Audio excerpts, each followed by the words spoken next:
बिस्मिल्लाहिर्रहमानिर्रहीम। अस्सलाम वालेकुम। मेरा नाम हकीम महबूब अख्तर है और आप देख रहे हैं मतबल अज़ीज़ का यूट्यूब चैनल। दोस्तों, ये जो बूटी आपको दिखाई जा रही है ये जल निम है और ये इंतहाई ज़्यादा मुसफ़्फ़ी खून है। जिगर को ये तहरीक देती है। मिजाज इसका गर्म तर है और इसको मुसफ़्फ़ी खून होने के नाते बवासीर में, ख़ारश, दद्दर चंबल में, जल्दी अमराज में और जिगर के अमराज में बहुत अच्छा माना जाता है, इस्तेमाल किया जाता है। दोस्तों, ये पानी के किनारे होती है, बहुत नरम और नाजुक शाखें होती हैं इसकी, बिल्कुल छोटे पत्ते होते हैं, सफ़ेद रंग के फूल होते हैं, जायका इसका तलख़ होता है। अमूमन ये बूटी आपको नदी नालों के किनारे उगी हुई खुदरो मिलती है। गर्मियों के सीज़न में ये उगती है, सफ़रा की कसरत से पैदाइश करती है जिस्म में।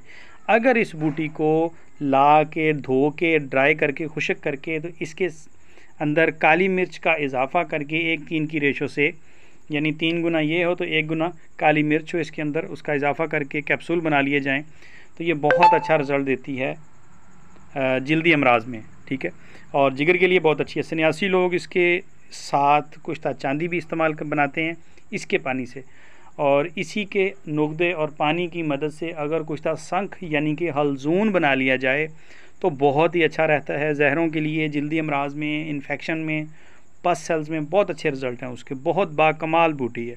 ये देखें, ये पानी के किनारों पे, नदी नालों पे ये इस तरह होती है और ये इसका जो है ना रुख इसका नीचे की तरफ होता है और ये बहुत नरम और नाजुक शाखों और ब्रांचों वाली होती है ये, और ये आसानी से टूटने से टूट जाती है। छोटे छोटे पत्ते होते हैं, सफ़ेद रंग के फूल होते हैं।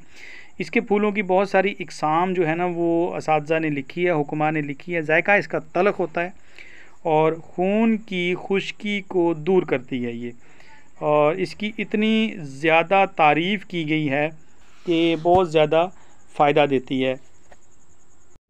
याद रखें, इसको जब भी ढूंढना हो तो आपको नमनाक इलाकों में, दरियाओं, नहरों, खालों के किनारों पे मिलेगा इसका पौधा। और फूल की और पत्ते की पहचान कर लें। सफ़ेद बैंगनी कलर के मिले जुले से फूल होते हैं। इसका जायका इंतहाई तलख़ होता है और खुरफा की तरह इसके पत्ते नरम और नाजुक और बहुत जो है ना वो जल्दी टूट जाने वाले होते हैं। ये देखें, बहुत छोटा सा फूल है इसका, बिल्कुल छोटा सा फूल होता है, सफ़ेद कलर का, कभी सफ़ेद कभी बैंगनी कलर। ये मौसम की मुनासबत के साथ कलर तब्दील इसका होता रहता है, लेकिन ये बहुत ही ज़बरदस्त और फ़ायदेमंद। काली मिर्च के साथ इसको घोट कर भी दिया जा सकता है क्योंकि जल्दी अमराज का ये बहुत अच्छा इलाज है, और ख़ुसूसन ददर चंबल का इलाज तो इससे समझें कि बहुत ही ज़बरदस्त होता है। इसके बीज जो है ना वो कुछ इतने बारीक होते हैं कि वो पकने के फ़ौरन बाद खिल के गिर जाते हैं, इसलिए वो कट्ठे नहीं हो सकते, और इसकी अफजाइश जो है वो ब्रांचों के साथ, शाखों के साथ होती है।